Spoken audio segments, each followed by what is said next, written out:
Mind sciences, or the study of human behavior in relation to the mind, is the newest of all the arts. It's less than 100 years old. And it is by far the one that is most cloaked in secrecy.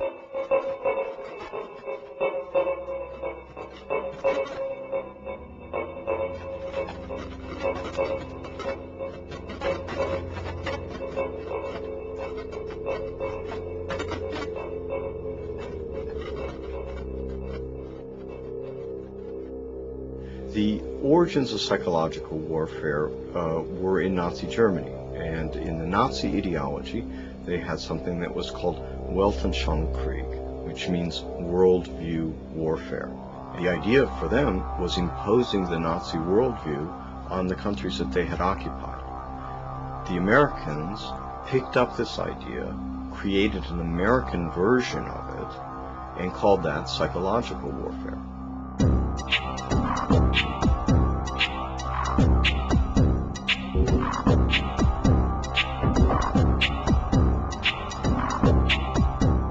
In trying to understand psychological warfare and in trying to understand the American approach to the post-war efforts to control people's minds, both as individuals and on a mass scale, there's a lot of illusions about how that was done. Were Nazis involved in that process? Yes, they were. Project Paperclip was a United States government-sanctioned CIA operation for the importation of Nazi and fascist scientists into the United States.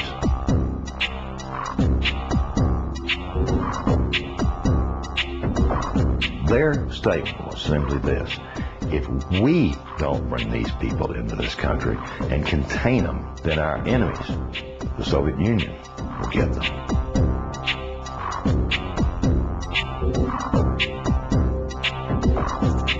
The first wave was to bring these scientists. There were 700-odd propulsion scientists, and then there were some 600 and some odd mind sciences people that they brought in. The CIA was given the responsibility of actually placing the individuals out of Project Paperclip into the military-industrial complex, including our colleges and universities.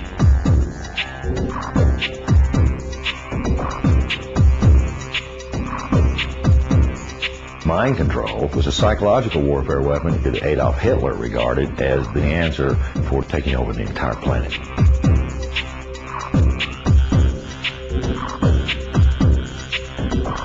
The name for the mind control research in this country was MK-Ultra. MK-Ultra was one program of a series of programs that came out of the CIA to experiment with different types of mind control, using drugs, using electroshock, using insulin shock, and other techniques.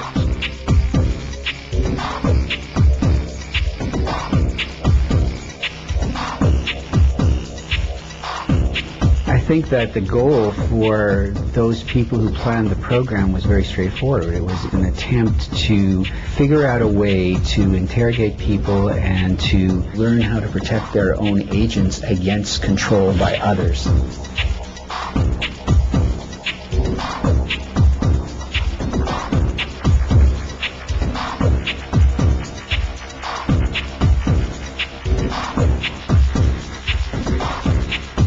If you put someone in a position of being disabled by not feeding them or not allowing them to sleep or overwhelming them with sound, if you use massive shock treatment and you give people massive doses of drugs such as PCP or mescaline or amphetamines or LSD, and if you put them in periods of darkness where they can't predict from one minute to another what is going to happen next, so they're always dreading, there's no consistency to sort of what's going to happen, anybody can be put in a position of being open to brainwashing.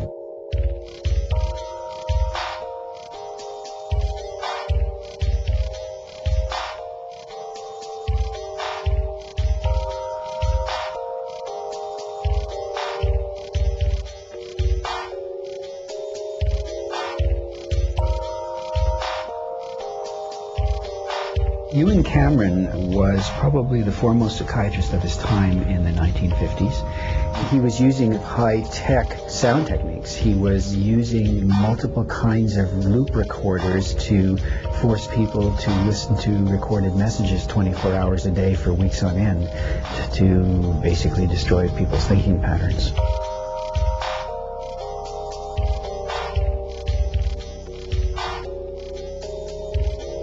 He injected the lysergic acid into the vein, and he patted me on the shoulder and said, "Now there, lassie, we'll see you later." And I started to feel very frightened, and the fright became a terror. And I sort of began throwing myself from one side of the room to the other.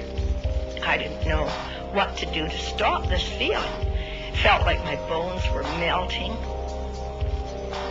that I just didn't know who I was anymore.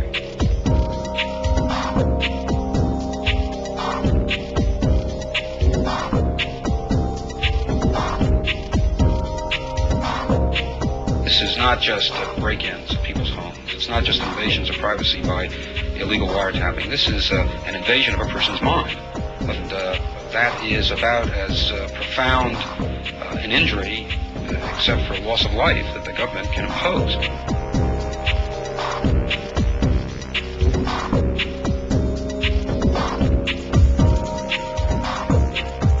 This was a post-Nazi program, if you will. It was an Americanization. I've often made the statement, and I still make it flippantly. The Nazis didn't lose the war. They just had to move. Now it's 50 years later. Now they're much more clever, much more sophisticated. They have a lot more money to spend.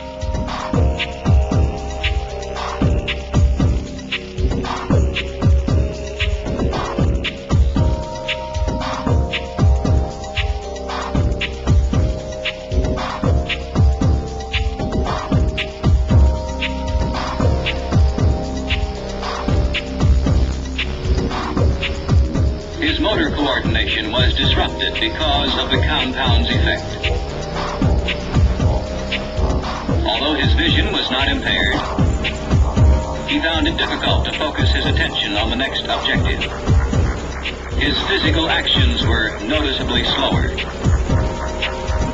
He felt compelled to disobey his instructions. Did Sergeant Ditches give you any instructions about what you were supposed to do tomorrow? Tomorrow? What, is today Thursday? Today's Thursday. Today's Thursday, Well... Wars are not won on the battlefield. They're won in the minds of the people.